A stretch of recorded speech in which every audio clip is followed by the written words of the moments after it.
감사합니다.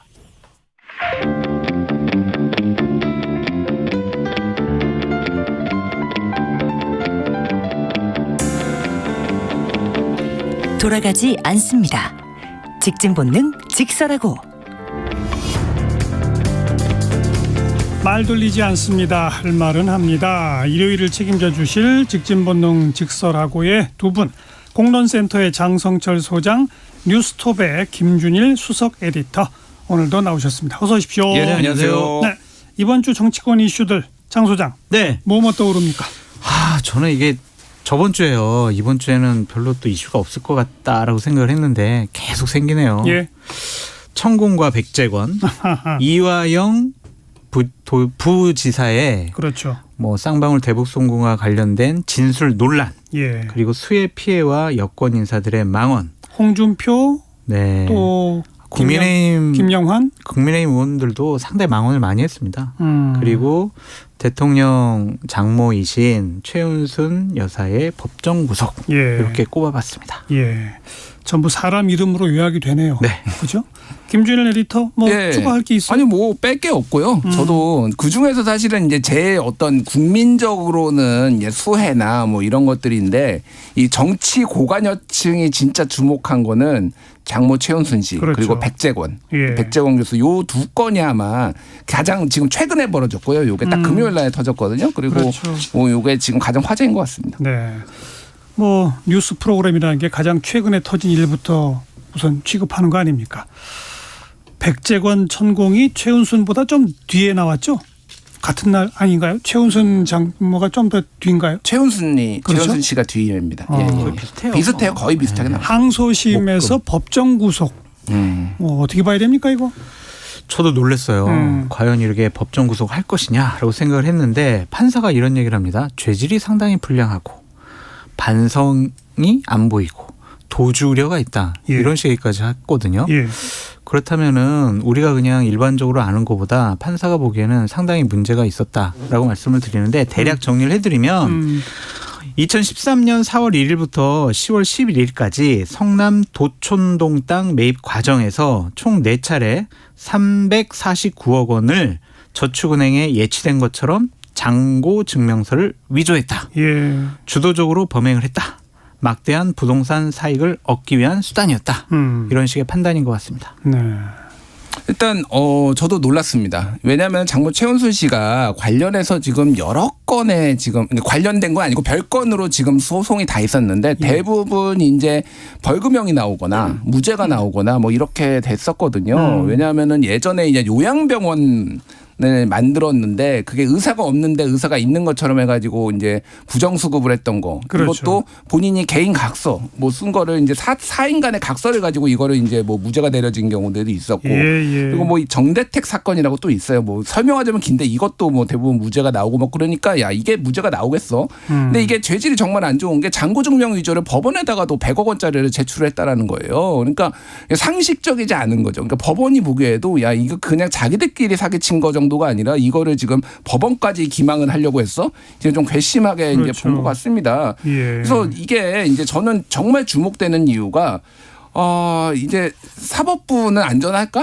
저는 장모 최은순 씨가 구속이 됐는데 사법부는 안전할까? 뭐 이 생각이 개인적으로 참 많이 들었습니다. 전 더 눈에 띄는 건 뭐냐면은 이 건과 관련해서 그 구속 기소 의견 최은순 씨가 내건 위증이 있었다라는 거예요. 요거와 관련해서 그러니까 법원이 지적을 했는데 검찰이 기소조차 안 했다는 겁니다. 이게 예. 노컷 뉴스나 이런 여러 맞아요. 군데서 나왔거든요. 그러니까 이 부분은 굉장히 이상한 거죠. 왜 검찰이 왜 이거를 기소조차 안 하지? 그러니까 사실은 굉장히 그러니까 잔고증명 위조가 중한 범죄예요. 법원에게다가 이거를 위증했다라는 거는. 근데 이게 구형을 1년밖에 안 했어요. 사실은 검찰이. 그렇죠. 예, 이거는 구형 자체가 훨씬 높아. 제가 법 전문가는 아니까 모르겠으나 일반적으로 봤을 때는 훨씬 더 높은 구형이 나와야 되는데 이것도 봐주기 아니냐라는 건데 왜 장모 기소 안 했냐라고 했을 때 검찰이 답변도 안 하고 뭐 이런 전반적인 사정을 봤을 때 어쨌든 재판부가 상당히 용감했고 네. 이게 파장이 굉장히 클 것 같다 이런 생각이 듭니다. 그러니까 검찰이 봐주기 수사한 것이 아니냐라는 여러 가지 지적이 있어요. 그러니까 예를 들면은 그 최은순 씨랑 동업자 했던 안모 씨 위조 사문서 행사 범죄 사실을 왜 안 씨에게만 적용을 했냐, 왜 장모 최 씨를 왜 배제했느냐 이러한 지적을 재판부가 했고요. 또 하나는 시간 순서대로 정리한 당좌 수표 관련된 사실관계를 이거 제대로 좀 설명을 하거나 아니면은 이 부분에 대해서 문제 제기를 해라라고 했는데도 안 했어요. 그리고 한국자산관리공사 직원에게 자금력 과시라는 범죄 동기에 대한 공소사실 재검토 등에 대해서도 검찰이 왜 당신들은 이걸 왜 기소를 안 하고 문제 삼지 않느냐라는 것에 대해서 검찰은 답변을 대부분 하지 않았습니다. 이런 것은 봐주기 수사 아니냐, 그런 지적이 나올 수 있을 것 같아요. 봐주기 수사, 봐주기 기소 이런 거죠. 그렇죠. 조금 아까 우리 김준일 에디터가 사법부는 안전할까라고 그랬잖아요. 네. 안 안전하면 어떻게 되는 거예요? 알 수 없죠. 일단은 뭐 사법부의 안전을 생각하기 전에 제 안전부터 우리 장 소장님하고 제 안전부터 좀 챙겨야 돼서. 왜요? 뭐 그렇습니다. 뭐 소문이 흉흉하더라고요. 뭐 손본다 뭐 이런 얘기들이 있어. 우리 장 소장님은 특히 왜 저를 끌고 들어가요? 저 대통령실에서 주목하고 있는 뭐 이런 분이라고 제가 알고 있어서 뭐 이런 얘기 나와서 하시는 것조차 많이 걱정되고, 제가 사식은 넣어드리겠습니다. 무슨 아니 일이 근데 진짜로 저도 이거 판결 나온 거 보고 야, 그 판사 괜찮을까 막 그런 생각이 들었어요.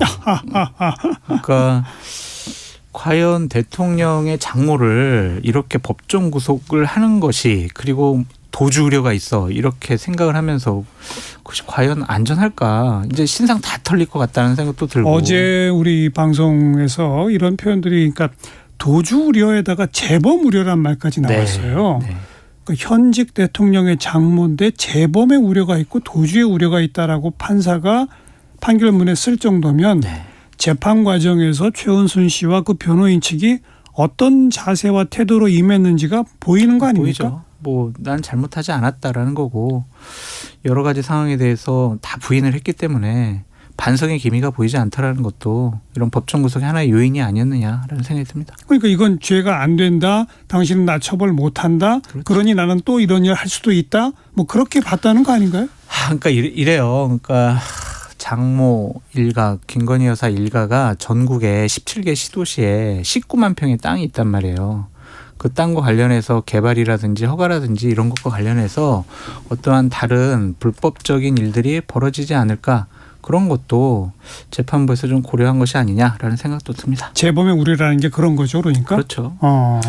예, 뭐 지금 이게 이제 크게 보면은, 작게 보면은 이제 뭐 이 장고 증명서 위조지만은, 크게 보면은 지금 아까 말씀하셨듯이 양평의 이제 고속도로 문제라든지 최근에 뭐 철도 문제 뭐 이런 것까지 굉장히 많은 의혹들이 지금 제기되고 있는 상황이에요. 어떻게 보면은 판사가 이거에 칼을 뽑았다라는 생각도 드는데, 예전에 그 정대태 씨 관련해서 최은수 씨하고 이제 소송이 있었는데, 그때 그 이제 이게 노컷뉴스가 취재를 한 건데요. 기사 제목이 이런 겁니다. 최은순 승소 판사 가족 최 씨 측근과 부동산 투자. 그래가지고 그 판사의 부인이 최은순 씨랑 같이 공동으로 땅을 사서 거래를 했다라는 것도 있었어요. 그러니까 그래서 이게 지금 무죄 나온 거 아니야? 정대택 사건도 막 이런 막 여러 가지 불신의, 그러니까 또 무죄 나오겠지. 사람들이 막 이렇게 생각을 했던 거예요. 근데 이게 유죄가 나왔어. 이게 보통 일이 아니다라고 이제 사람들이 판단을 하는 거죠. 그래서 이 후폭풍이 어떻게 될지 사실 뭐 모르겠습니다. 이게 뭐 어마어마한 비리인지 아닌지는 제가 판단을 못 하겠으나, 이런 일이 있었을 때는 과거에는 가족들이 뭐 비리가 있거나 뭐 이제 형이 나왔거나 그러면은 대통령이 사과도 하고 그랬거든요. 그러니까요. 예, 근데 이거에 대해서는 지금 침묵하고 있어요. 예. 대통령실은 일단 사법부 판단에 대해서는 언급할 게 없다, 이렇게만 했죠. 예, 그렇죠. 계속 대통령이 침묵할까요? 아니면 월요일 날 뭔가 입장 표명이 나올까요? 안 나올 것 같습니다. 안 나와요. 예. 아니 근데 이것도 이중잣대가 아니냐는 좀 생각이 드는 게 뭐냐면, 자, 올해 2월 10일 날 도이치모터스 판결이 나왔었어요. 그때 뭐 김건희 여사는 뭐 관여된 게 없다. 그랬을 때 대통령실에서는 사법부의 판단에 대해서 입장을 밝혔거든요. 뭐라고 밝혔냐면, 야당의 허위 주장이 밝혀졌다. 그렇죠. 이런 식으로 입장 밝혔어요. 근데 왜 이 건에 대해서는 왜 입장을 안 밝혀요? 그러니까 대통령께서 저는 이건 분명히 입장을 밝혀야 하고 국민들께 사과를 해야 된다라고 그렇죠. 말씀을 드립니다. 네. 그러면서 동시에 이 과거에 있었던 민정수석실의 친인척 관리팀, 지금 민정수석실 자체가 없잖아요. 없어졌어요. 그리고 그다음에 특별감찰관도 아직 임명이 안 되고 했어요. 있잖아요. 네. 이거 필요한 거 아닙니까? 아니 필요하다라고 뭐 얘기한 사람이 한두 명이 아니잖아요. 저도 방송에서 굉장히 많이 얘기를 했는데 본인이 안 필요하다고 하고 제2부속실도 안 필요하다, 민정수석도 뭐 안 필요하다. 그러니까 내부 통제가 도대체 친인척이 어떻게 되는지, 그러면 다른 부서가 어떤 뭐 조직이 하고 있다라는 거를 얘기를 해주면 되거든요. 근데 이런 일들이 계속 터진다라고 했을 때 국민들이 이제 납득을 하겠냐고요. 그러니까 네. 그게 이제 제 문제인 것 같습니다. 이번에 최은순 씨 구속된 건은 물론 과거의 일입니다. 그런데 어제도 저는 이 방송에서 그런 표현을 썼는데, 민정수석실의 친인척 관리팀 내지는 특별감찰관 제도는 대통령에게 부담이 되는 게 아니라 대통령을 도와주는 기구다. 대통령의 사돈의 팔촌에 뭐 그 사람들이 어디서 무슨 짓을 하고 다닐지 어떻게 다 알아요. 그렇죠? 나중에 문제 불거지느니 미리미리 사전에 관리하는 것이 나은 거 아닙니까? 그러니까 최은순 씨 관련된 것, 그리고 양평 땅 문제가 되는 것이 저는 자칫 잘못하면 국민들이 윤석열 대통령에 대해서 다시 판단할 수 있는 중요한 계기가 될 수 있다고 생각이 들어요. 예. 그러니까 예를 들면 국정 운영에 대한 논란이 있을 수 있어요. 뭐 일본에 대한 입장, 후쿠시마 오염수에 대한 입장, 북한에 대한 입장, 이런 것은 다를 수가 있단 말이에요. 근데 윤석열 대통령이 국민의 환호를 받았던 거는요, 불의에 항거하는 그러한 공정하고 정의로운 사람. 그렇죠. 그러니까 그분을 대통령 만든 거 아니겠어요. 그렇죠. 그렇는데 우리 가족 일가와 관련된 부분에 대해서는 입을 다물어? 봐주는 거 아니야? 이런 인상을 주기 시작을 하면요, 저는 인상이 아니죠. 네, 증거가 차고 넘치지 않습니까? 제가 그래도 표현을 좀 적절하게 수위 조절해야 돼서. 아니, 우리 작년부터 이런 얘기는 너무 많이 했어요. 네, 그래서 저는 자칫 잘못하면 내년 총선에서 크게 심판받을 가능성이 있다. 뭐 명백히 대선 과정부터 다시 복귀하면 네. 대선 과정에서는 이재명 후보 관련된 또 윤석열 후보 및 그 처가와 관련된 양쪽의 수사를 전부 안 했죠. 안 했죠. 검찰이. 네. 양쪽 다 안 했어요. 대선 과정에서. 네. 대선 끝나고 나서는 한쪽은 맹렬히 수사를 하고 한쪽은 계속 안 하고 있다는 건 국민이 다 알잖아요. 그러니까 저 이랬으면 좋겠어요. 양평 땅 문제와 관련해서 상당히 여러 가지 논란이 많잖아요. 그럼 대통령께서 이 부분 검찰 수사해라. 예. 제대로 밝혀라. 이런 식으로 하는 게 윤석열 대통령 스타일이지, 아무 말도 안 하고 가만히 있는 게 윤석열 대통령 스타일 아니에요. 그러니까 요거 좀 추가해서 말씀드리면은, 그러니까 김건희 여사 일가들이 이제 그 선사를 물려받은 게 이제 1990년대 말 99년 즈음 됩니다. 근데 그게 이를테면 공동 명의로 뭐 이렇게 받은 것도 있지만은 김건희 여사 본인 명의로 된 땅도 일부 있어요. 네. 그러니까 사실 그거는 그러면 대통령 땅이나 마찬가지예요. 맞아요. 어떻게든 부부가 됐으면. 예. 그러니까 여기에 노선이 이상하게 변경이 됐다라고 하는데, 대통령은 침묵하고 여야가 잘 해봐, 알아서 협의해봐라. 백지화 원희룡 장관 그 말 이후로 그렇게 얘기하고 있거든요. 이게 무슨 제3자 얘기를 하고 있어요. 관찰자처럼 얘기하고 있습니다. 아니 여야가 협의하는 거 그렇게 좋아하면 후쿠시마 오염수도 여야 협의로 해야죠. 뭐 각종 국정상은 하고 싶은 대로 다 하다가 갑자기 본인 얘기 좀 불리한 거 나오니까 여야 협의하고 지금 뒷짐지고 하는 게 말이 됩니까? 그러니까 이게 다른 건 몰라도 본인의 관련된 거에 대해서는 명백하게 입장을 밝히고 어떤 식으로든 투명하게 처리를 해야 되는 거죠. 그러니까. 네.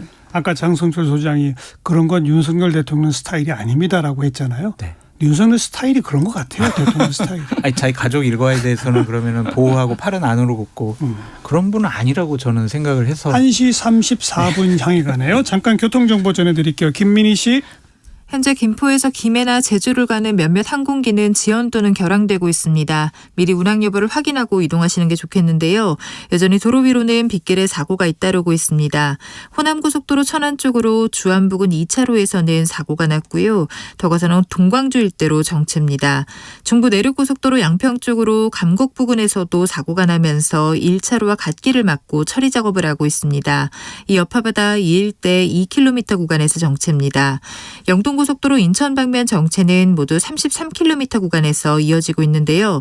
평창에서 든내터널 사이를 시작으로 새마을 부근과 만종분기점에서 문막휴게소 사이로 정체 심하고요. 경기권에 진입해서도 여주휴게소에서 이천 사이와 덕평에서 양지터널 사이로 더디게 지납니다. 서울시내 올림픽대로 공항 쪽으로 노량진 수산시장 부근 4차로에는 고장난 차가 서 있기 때문에 차로 변경에 유의해서 지나셔야겠습니다. KBS 교통정보센터였습니다.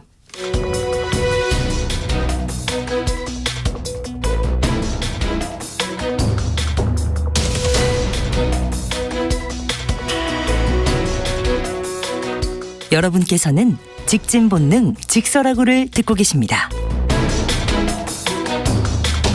정관용의 시사본부 매주 일요일 2부 직진본능 직설하고 공론센터의 장성철 소장, 뉴스톱의 김준일 수석 에디터 두 분과 함께하고 있고요. 자, 천공은 아니었고 백재권 교수다. 이제 이게 그 CCTV 돌려본 결과로 나온 거잖아요. 예. CCTV 돌려본 게 어저께입니까? 그저께입니까? 몇 달 전이잖아요. 그죠? 왜 이제서야 이 이름이 나올까요? 저는 이게 조금 심상치 않게 느껴져요. 그러니까 뭐냐면은 권력 누수의 약간 조짐도 보인다. 그 정도까지. 뭐 이제 완전 그 정도는 아닌데요. 이게 왜 시발점도 될 수 있겠다라는 거예요. 그러니까 경찰 입장에서도 너무너무 사실은 이게 조심스러웠겠죠. 그런데 그랬겠죠. 경찰이라는 조직이 뭐 좀 거치게 하면 까라면 다 까는 조직은 아니거든요. 그러니까 수사에 대해서 최소한의 이제 해보고 이거에 대해서 해석을 어떻게 할 것이냐. 완전히 증거가 뚜렷이 있는데 이거를 다 뭉갠다. 이런 거는 경찰에서는 있을 수 없는 거고, 문제는 그렇게 되면은 나중에 본인들이 다 책임져야 돼요. 그러니까 정권 바뀌거나 나중에 이제 이게 정권 말기 되면은 다 책임져야 되니까 이제 최소한의 이제 안 할 수가 없었던 거죠. 이거를. 그렇군요. 예, 그 부분은 미루다가 결국은 밝혀질 거니까. 이게 저는 그래서 대통령실이 일단은 문제가 있다라고 봐요. 왜 문제가 있냐면은 이거 고발해서 한 거거든요. 예. 그러니까 이게 김종대 전 의원하고 그리고 부승창 국방부 대변인 고발하면서 이게 안 할 수가 없게 된 거예요. 대통령실이 고발 주체잖아요. 근데 이거를 지금 알려진 거는 지금 김용환 경호처장하고 지금 윤한홍 의원의 차를 타고 들어간 것으로 알려졌는데, 예. 자, 첫 번째 그러면은 이분들은 백재권 교수랑 같이 갔으면은 그게 설령 천공이 아닐지언정 예. 간 거를 아는데 고발을 하는 걸 냅뒀다? 그러니까요. 이상한 거잖아요. 그러니까 좀 사람들은 우습게 아는다 이런 생각이 들어요. 이게 천공만 아니면 된다. 천공만 아니면 된다 이렇게 판단을 한 건지, 고발을 하면은 결국은 이게 밝혀질 게 뻔한데 그럼 경찰이 다 묻고 가리라고 생각을 한 예, 거냐. 예. 이것도 정무적으로 굉장히 이제 판단을 잘못했다라고 보는 거고, 이 백재권이란 분도 과거에 했던 말들을 보니 참 기가 차더라고요. 이거는 뭐 장성철 소장님이 좀 말씀해 주시죠. 아니 다 맞췄어요. 기가 막힌 게 아니라. 그러니까 과거에 뭐라고 그랬어요, 백 교수가? 그러니까 2022년 1월달, 2월달, 3월달 각종 언론 인터뷰를 했었거든요. 거기서 한 얘기가 거의 다 맞았어요. 뭐라고 그래요? 대선 결과도 맞췄고요. 악어상 윤석열, 거북이상 안철수, 살쾡이상 이재명, 호랑이상 김종인, 이준석은 뭐 어린 여우상 이렇게 했었는데, 악어상하고 거북이상 이게 단일화해야 된다 이런 것도 맞췄고요. 결국에는 악어상이 대통령이 된다라는 거. 이준석은 어린 여우인데 윤석열 대통령 되고 나면 완전히 끝장난다. 그런 것도 맞췄고, 2017년도 5월 달에 인터뷰를 한 적이 있는데 조국 전 장관에 대해서도 얘기를 했어요. 거기서 뭐라고 했냐면 검찰의 파도를 넘기지 않으면은 조국은 떠내려간다. 이런 식까지 얘기를 다 했어요. 그리고 가장 저희가 지금 맞다고 생각하는 게 뭐냐면, 검사 시절에 윤석열 검사와 김건희 여사를 만났대요. 거기서 당신은 김건희 여사한테 무슨 태몽 못 꿨냐 그랬더니 그 최은순 씨가 황금 용상을 꿨다는 거예요. 그 머리에 모자를 쓴. 그래서 최고 우두머리의 권력자가 된다. 그런 식의 얘기를 해줬다라는 거예요. 다 맞았잖아요 지금. 그래서 그러니까. 저는 이분이 이제 돈 많이 벌 것 같아요. 천공도 막 나오면서부터 엄청나게 지금 돈 벌었다고 하잖아요. 이분 나오면서 이제 돈 엄청 벌 것 같아서 한심합니다. 그러니까 일단 백재권 사이버 외국어대학교 겸임 교수, 이제 뭐 정식 교수는 아니고 이제 겸임 교수로 이제 강의를 하신 분인데, 이제 많이 맞춘 거 하고 이분을 이를테면은 관절에 데려가서 풍수지리를 보고 이게 맞는지 아닌지, 그러니까 제가 지금 그러면 대통령실한테 좀 물어보고 싶어요. 이분이 육군 참모총장 관저에 대해서는 뭐라고 했길래 그러면은 외교부 장관 공관으로 간 것인지, 여기는 흉터야. 사람이 죽어나가 뭐 그렇게 얘기를 해가지고 그러면 거기로 외교부 장관 공관으로 간 것인지 제가 궁금해요. 그러니까 데려갔으면 이유가 있을 거 아니에요. 그리고 결과가 있을 거 아니에요. 좀 밝혀주셨으면 좋겠어요. 너무 근거 없이 센 발언을 막 하시면 안 됩니다. 아니 제가 근거 없이 한 게 아니라 궁금하잖아요. 그러니까 왜 그러면 여기를 밟고 다 여러 개를 봤는데 이 사람이 보고 나서 지금 이렇게 됐으면은 이거 외교부 공관은 뭐라고 얘기를 했을까? 갔는지 안 갔는지 모르겠으나 정황상 또 갔겠죠. 그러면 뭐 이런. 아니, 그러니까 아무 근거 없이 뭐 사람이 죽어나가 이런 표현을 쓰시면 안 된다고. 예. 제가 말하는 거는 뭐라고 했길래 자, 도대체. 그런데 뭐 지금 민주당에서는 지금이 조선시대냐라고 반발을 하니까 오히려 지금 여당에서는 그 백 교수 이재명 대표도 만나지 않았느냐, 이렇게 지금 맞받아치는 건 어떻게 봐야 됩니까? 아니 뭐 만날 수도 있죠. 그랬는데 공적인 결정을 하는 데 있어서 영향력을 끼쳤다라는 인상을 주면 안 되잖아요. 좀 차원이 다른 문제라고 다른 봐야죠. 문제죠. 그냥 만나가지고 저 꿈꿨는데요. 저 관상 어때요? 이거랑 국가의 중요 정책 결정 과정 중에 영향력을 끼쳤다는 것은 다른 차원의 문제다. 그래서 그런 식으로 사건의 본질을 희석시키는 것은 안 좋은 것 같다는 좀 생각이 들고 예. 백 교수가 풍수지리학계 최고 권위자라면서 여당에서는 또 옹호하고 있잖아요. 이런 얘기 안 했으면 좋겠어요. 그러니까 옹호의 대상이 되나요? 이 그러니까 왜 주제 이러는- 자체가? 그러니까 왜 이러는지 모르겠어요. 자, 아무튼 뭐 가장 그 행정 시스템 상으로 우리가 문제시해야 할 대목은 경찰이 고발장을 접수하고 CCTV를 돌려본 건 몇 달 전인데 네. 왜 이제서야 이런 말들이 나오게 되나? 그러니까 하나 더 말씀드리겠습니다. 백재건 교수랑 천공은 달라요. 다르죠. 한복도 입는 것도 다르고 수염만 비슷하더라고요. 수염도 훨씬 길고요. 아, 조금 차이가 머리도 있나요? 천공이 훨씬 길고 예. 이 백재건 교수는 안경도 썼어요. 예. 두 분을 착각하기에는 수염 조금 난 거 가지고 착각하는 게 맞나 그런 생각도 좀 듭니다. 근데 네. 뭐 맞다고 하니까 저희들로서는 어쩔 수 없죠. 그냥 믿어야지. 네. 그다음 아까 언급됐던 게 이제 이화영 경기도 전 부지사 네. 뭐 이재명 대표한테 보고했다라는 식의 진술이 있었다가 네. 잡힐 그 진술서를 통해서 전혀 아니다라고 또 그렇죠. 했고, 네. 그죠? 네. 이건 뭡니까? 그러니까 이게 모르겠어요. 그래서 공개 재판이 26일인가 열리잖아요. 그때 이화영 그 부지사가 나와가지고 공개적으로 자신이 어떠한 말을 했는지 밝혔으면 좋겠습니다. 너무나 헷갈려가지고 저희들도 모르겠어요. 그냥 검찰발 언론 보도만 보면은 와 이재명 당대표 이제 끝났네.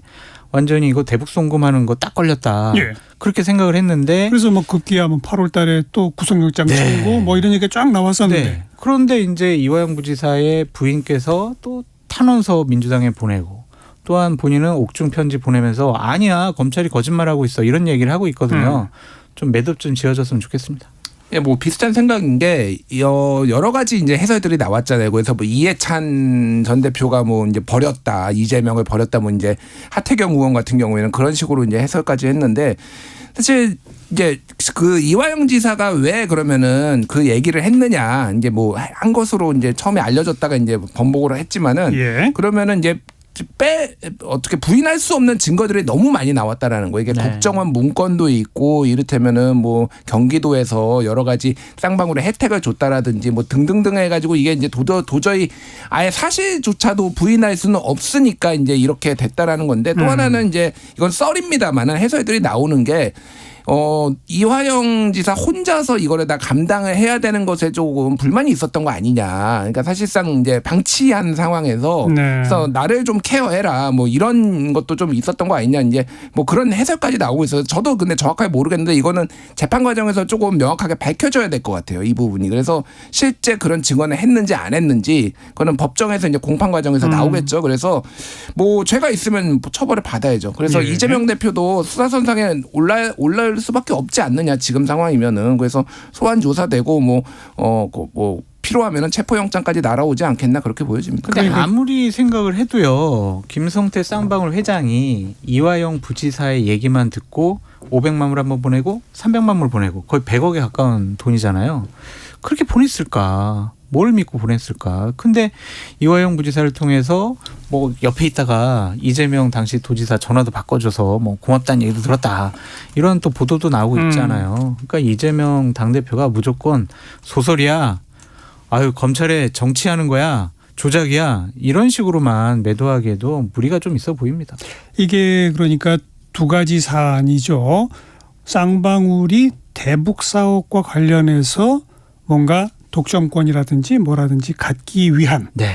대북 사업을 제대로 수행하기 위한 북한에 돈을 보내는 행위. 네. 이것과 네. 이재명 대표가 대선 과정에 도움도 받고 하려면 북한에 한번 갔다 오면 좋으니까 그렇죠. 이재명 대표의 방북을 뭐 주선하거나 네. 뭐 가능케 하거나 하는 그 대가로서의 북한으로의 송금. 네. 그럼 과연 그 돈이 네. 쌍방울의 대북 사업용이냐 이재명 대표의 방북 추진용이냐 그 두 개가 묘하게 섞일 수도 있는 거 아니냐. 그러니까 이런 거 아닙니까? 예를 들면 이런 거예요. 그러니까 쌍방울의 자회사였던 나노스라는 회사가 있습니다. 이게 지금은 이름이 변경됐는데 이게 이제 대북 광물 사업을 이제 추진한다. 무슨 약정서를 썼다라고 하면서 이게 주가가 엄청나게 뛰었어요. 그래서 예. 한때 코스닥 3위까지 올라갔거든요. 예. 근데 이게 2018년 때고 송금은 그 이후에요 또. 그러니까 이거를 이제 동해선상으로 또 볼 수 있느냐 뭐 여러 가지 이제 이슈들이 있는 거죠 사실은. 그래서 쌍방울하고 경기도하고 이재명 지사하고 여러 가지로 얽혀 있는 건 사실인 것 같아요. 근데 이게 진짜 알고서 이제 뇌물로 볼 수 있느냐 없느냐 이런 좀 쟁점들이 말씀하신 것처럼 좀 복잡해서 이거는 재판 수사 과정과 재판 그러니까. 과정에서 다 밝혀져야 될 것 같아요. 그러니까 예, 양측의 예. 주장이 지금 그 제가 말씀드린 이거로 충돌하는 거라고요.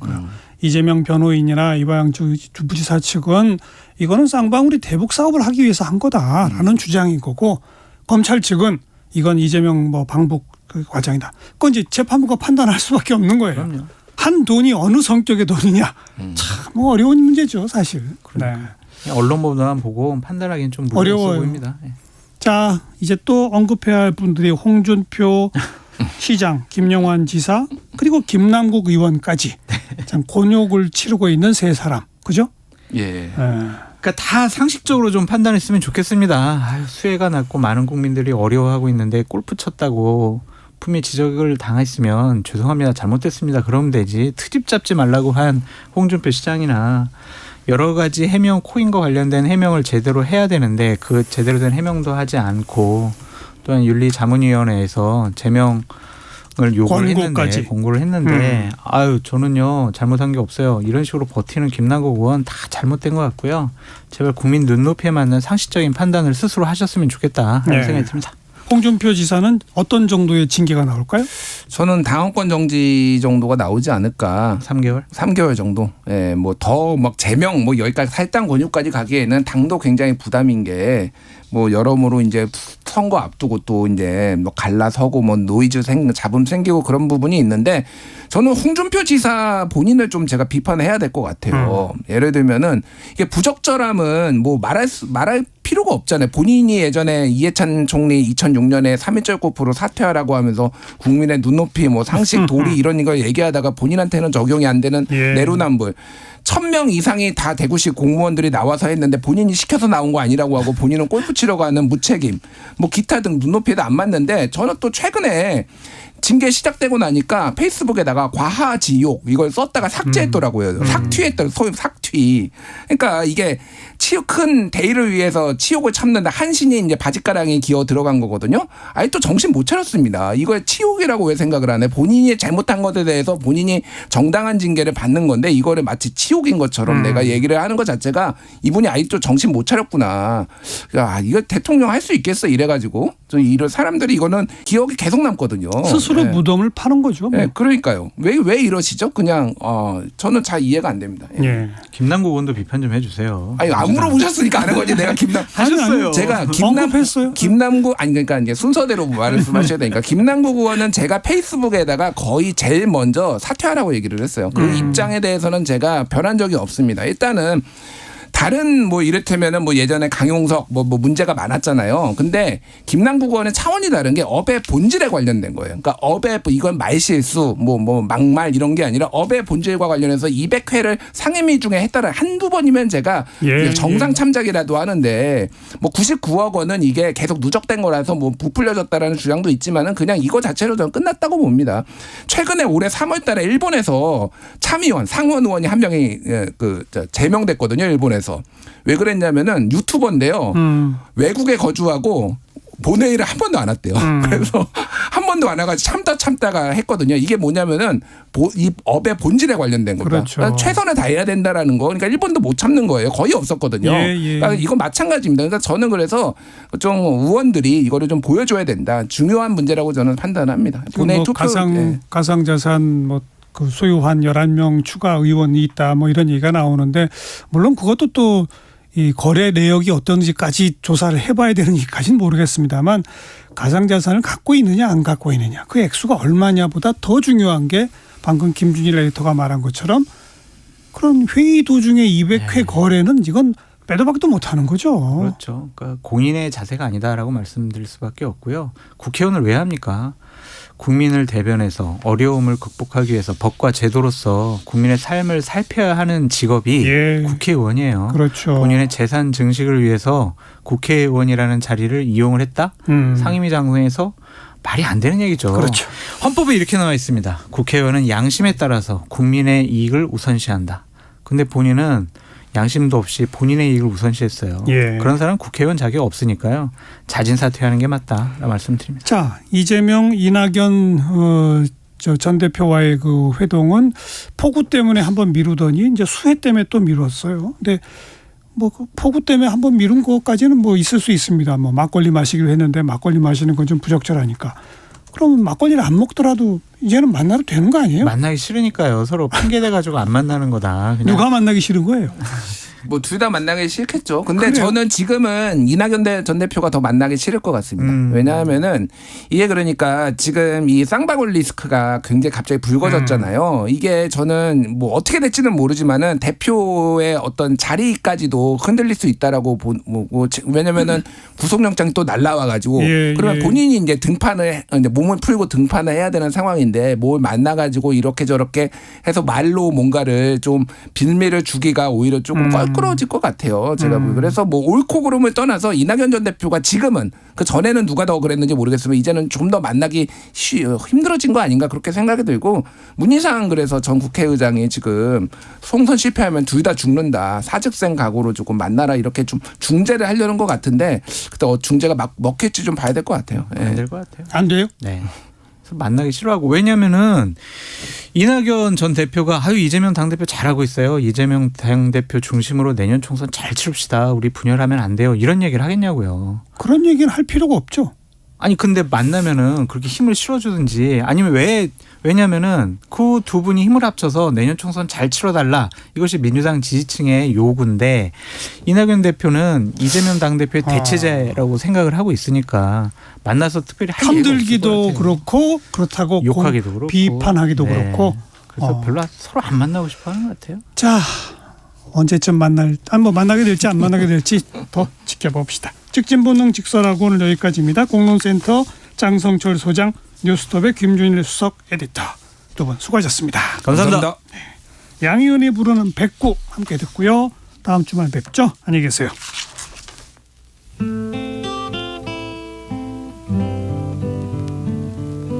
내가